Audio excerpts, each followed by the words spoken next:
2 Kings chapter 17, verses 1 through 40. In the 12th year of Ahaz king of Judah, Hoshea son of Elah became king over Israel in Samaria and ruled for 9 years.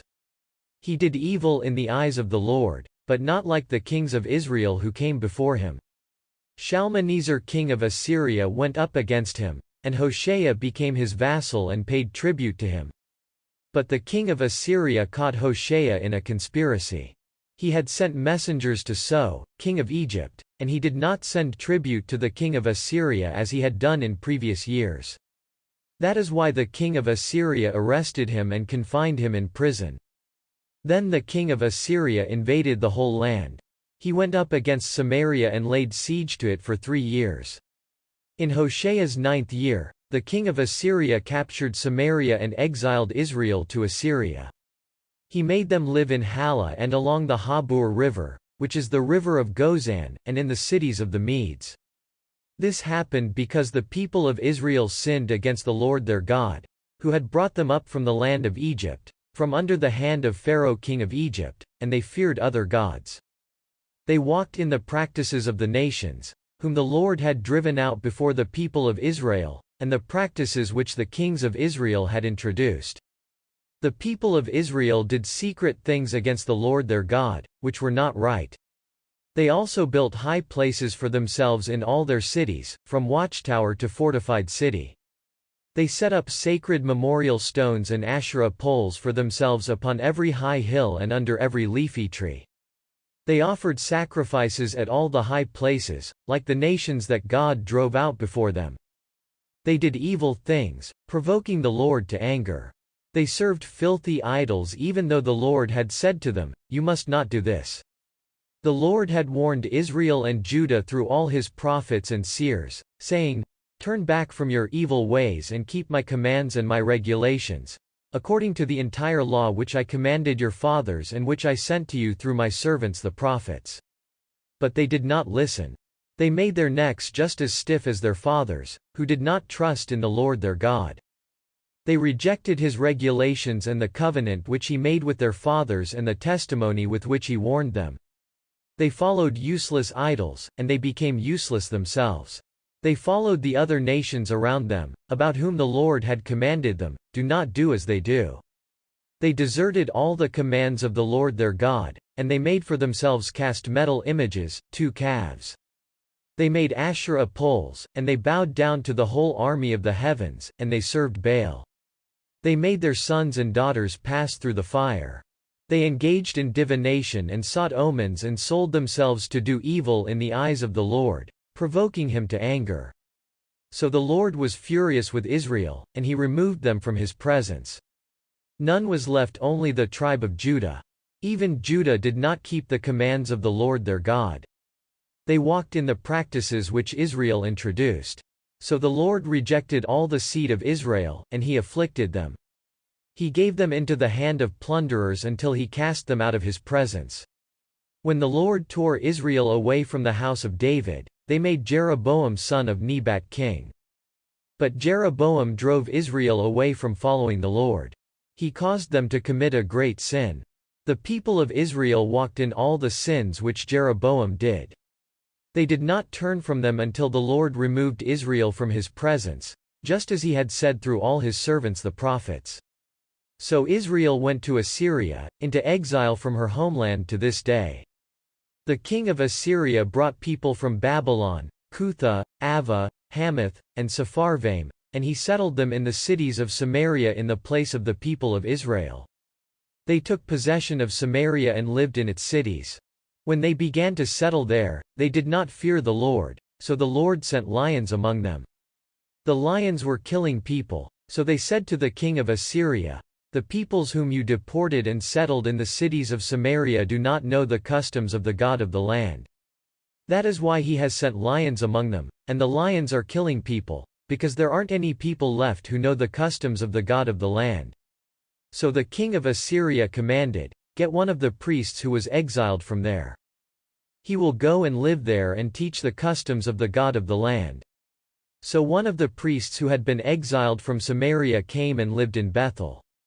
He was teaching them how they should fear the Lord. But each nation was still making its own gods and setting them in the shrines of the high places which the Samaritans had made, each nation in their cities where they were dwelling. The people from Babylon made Succoth-Benoth. The people from Cuth made Nergal. The people from Hamath made Ashima. The people from Ava made Nabaz and Tartak. The people from Sepharvaim were burning their sons in the fire to Adramelech and Anamelech, the gods of Sepharvaim. They were fearing the Lord, but they were making priests for their high places from all kinds of people, who were serving them in the shrines on the high places. They were fearing the Lord, but they were also serving their gods according to the customs of the nations from which they had been deported. To this day they are acting according to their former customs. There are none of them who fear the Lord, and there is no one who acts according to the regulations, ordinances, law, and commands which the Lord had commanded the children of Jacob, to whom he gave the name Israel. The Lord had made a covenant with them and commanded them, do not fear other gods. Do not bow down to them. Do not serve them. Do not sacrifice to them. Rather fear the Lord, who brought you up out of the land of Egypt with great power and an outstretched arm. Fear him and bow down to him and offer sacrifices to him. Keep the regulations, ordinances, law, and commands, which he wrote for you, and do not fear other gods. Do not forget the covenant I made with you, and do not fear other gods. Fear only the Lord your God. He is the one who will save you from the hand of all your enemies. But these nations did not listen. Instead, they acted according to their former customs. Isaiah chapter 36 verse 1 through chapter 37 verse 38.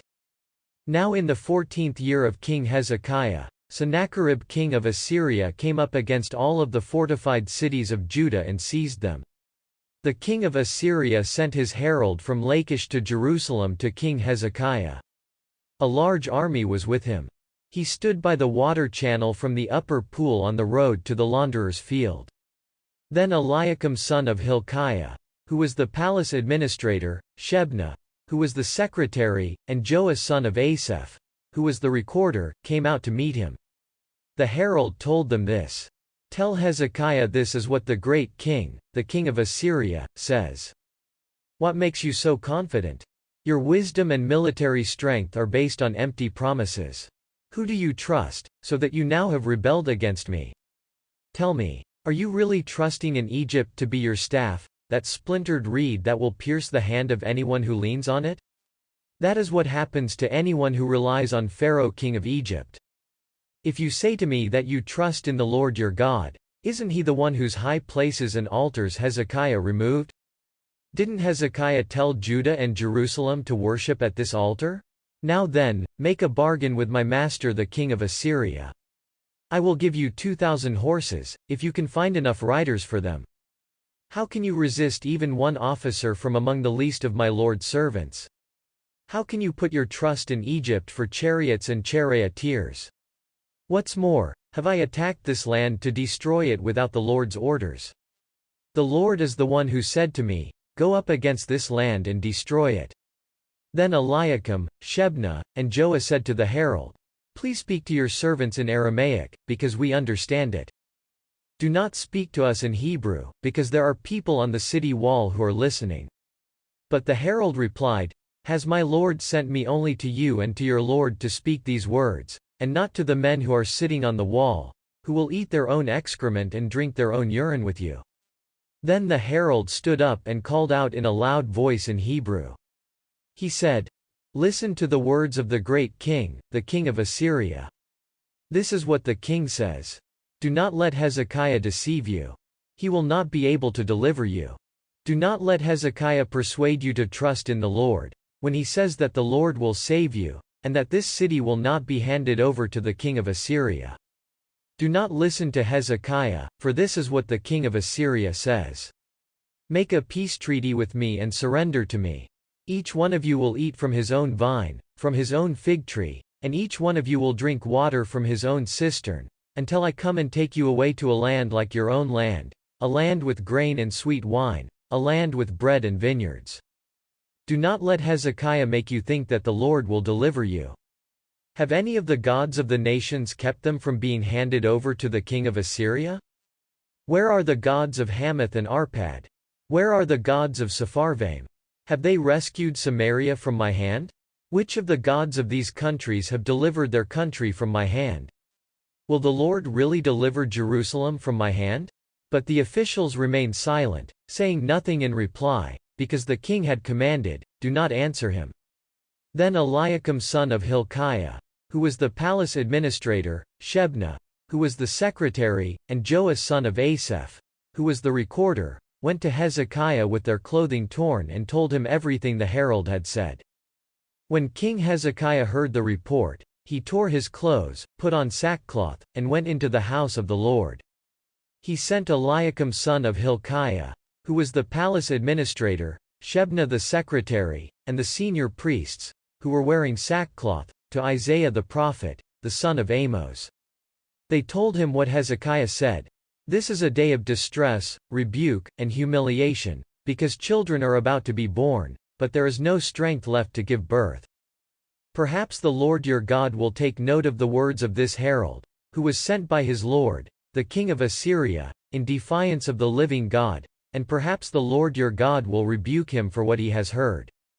So please, pray for the small group that is left here. When the servants of King Hezekiah came to Isaiah, he said to them, "Tell your master that this is what the Lord says. Do not be afraid of what you have heard. The lackeys of the king of Assyria have blasphemed against me. Watch. I will put a spirit in him, so that when he hears certain news, he will return to his own land. There I will cause him to be killed." Then the herald went back. He heard that the king of Assyria had already left Lachish and was fighting against Libnah.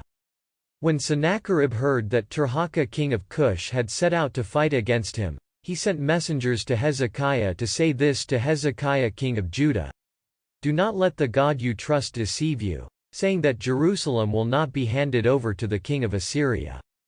Listen, you yourself have heard what the kings of Assyria have done to all the other lands, destroying them completely. And you expect to be saved?